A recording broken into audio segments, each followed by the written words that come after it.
All right, everyone. I wanted to come on and give a prediction for this week's matchup between the Michigan Wolverines and the Michigan State Spartans, the annual battle for the Paul Bunyan Trophy this year at the Big House in Ann Arbor.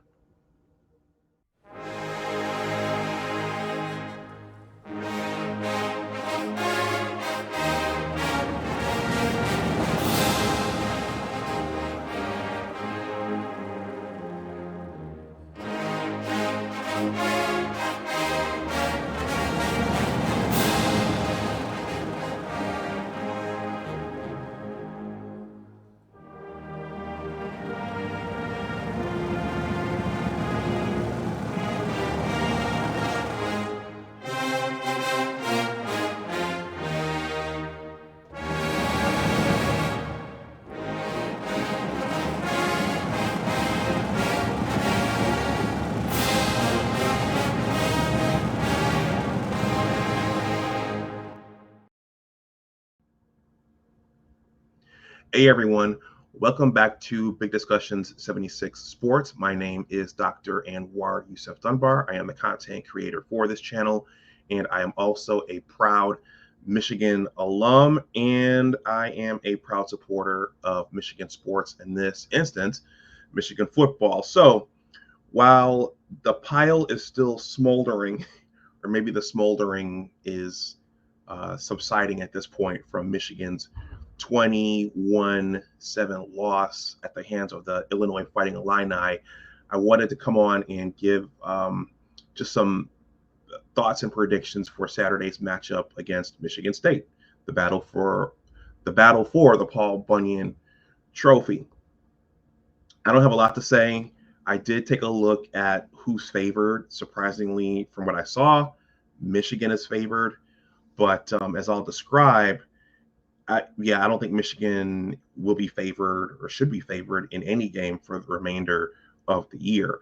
But before I jump into Michigan State, I want to acknowledge an Illinois fan. This fan is Courtney Turner 5083.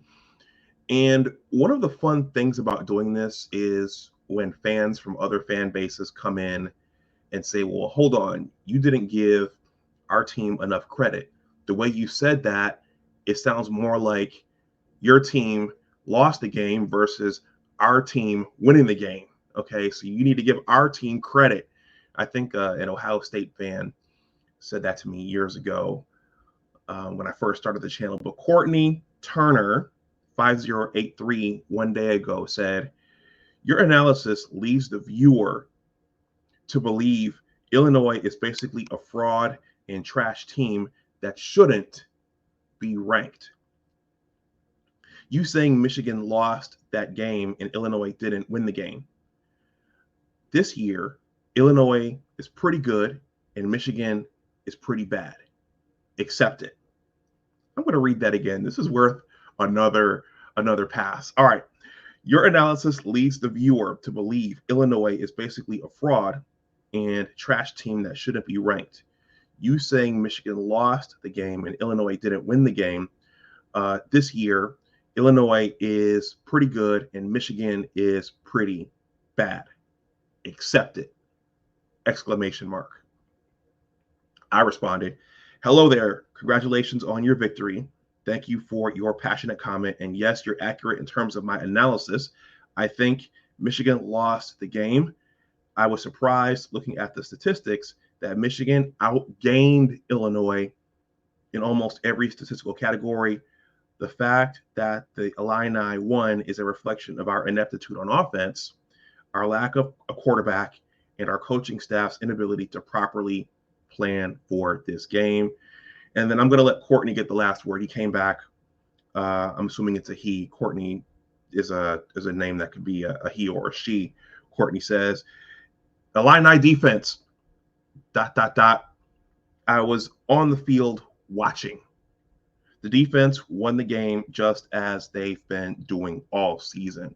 In all caps, Ill-Ini. Okay, so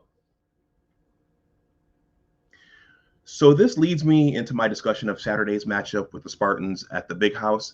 I don't know who sets these point totals and these predictions, but right now Michigan is picked to win by a touchdown or 2 field goals.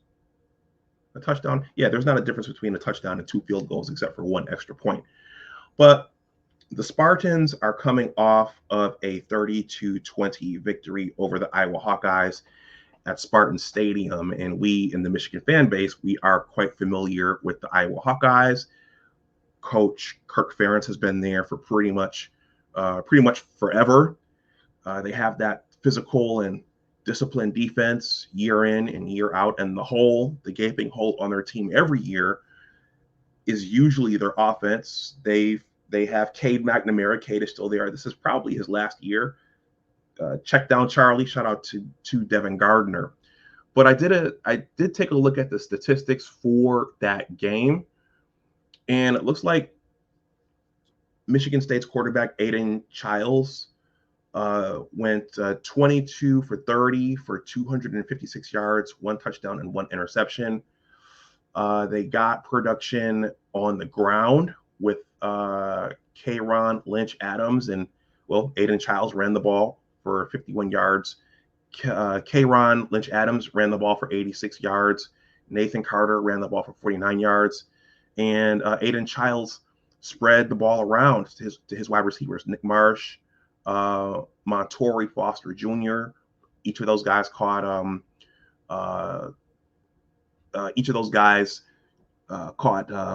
Nick Marsh caught 8 balls for 113 yards, and Montori Foster Jr. caught 5 balls for 100 yards and 1 touchdown. So they can move the ball. And with Michigan's offense, and Sharon Moore has not announced the quarterback yet. So that's the big old question mark for Michigan's team this year, is what kind of offense will we have? We haven't settled on a quarterback. We haven't found something that's worked consistently other than throwing those out routes to Colston Loveland and handing the ball off to Khalil Mullings. We really haven't found an identity or found something we can hang our hats on the offensive side of the ball thus far, and we don't know who the quarterback is going to be.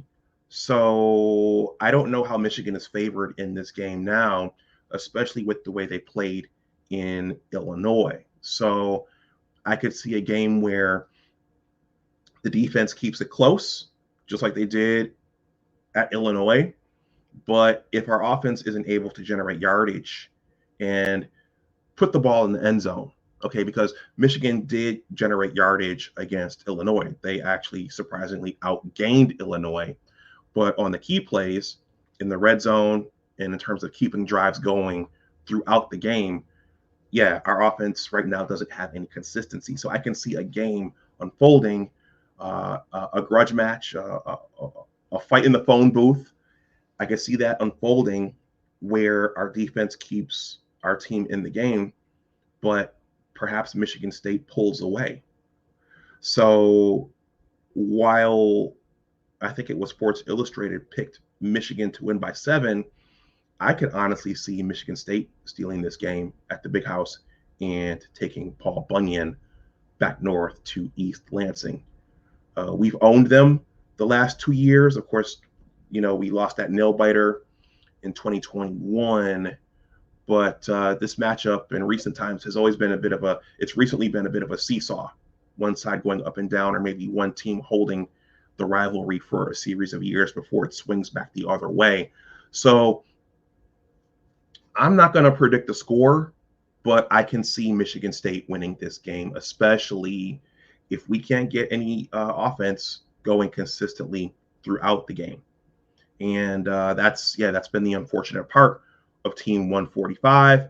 There is a lot of speculation now about whether or not Sharon and his coaching staff should have seen this coming. There's a lot of talk about Coach Harbaugh leaving the cupboard bare in terms of the quarterbacks. So there's a lot of talk right now. There's a lot of talk of firing Sharon Moore, cutting our losses. A lot of Michigan fans are crashing out right now. That's the term. They're crashing out. So I think if our team loses, those voices will only get louder. if Michigan State comes in and takes Paul Bunyan back to East Lansing. So that's what I have to say. Michigan is picked to win, but from this point on, I wouldn't be surprised if Michigan State comes in and beats the Wolverines, especially if Aiden Childs has a game like that. And yeah, our best quarterback is misfiring and throwing behind guys and turning the ball over. And actually, two of our quarterbacks have shown the propensity for turning the ball over. And then the one who protected the ball, he didn't even travel with the team to Illinois. So Alex Orji might be out the door. So there's a lot going on right now in Ann Arbor. I hope the Wolverines win, but I wouldn't be surprised if they don't based upon what I've seen. So let me know what you guys think in the comments section below. This is Big Discussion 76 Sports. My name is Dr. Anwar Youssef Dunbar. Please like, share, and subscribe, especially if you are new. And with that, I'm going to wrap this up, and I'm going to watch the rest of the coverage and the predictions for, throughout this week. So go blue. As always, remember that your attitude determines your altitude. Always try to do your best. Take care, and I will talk to you the next time. Go blue.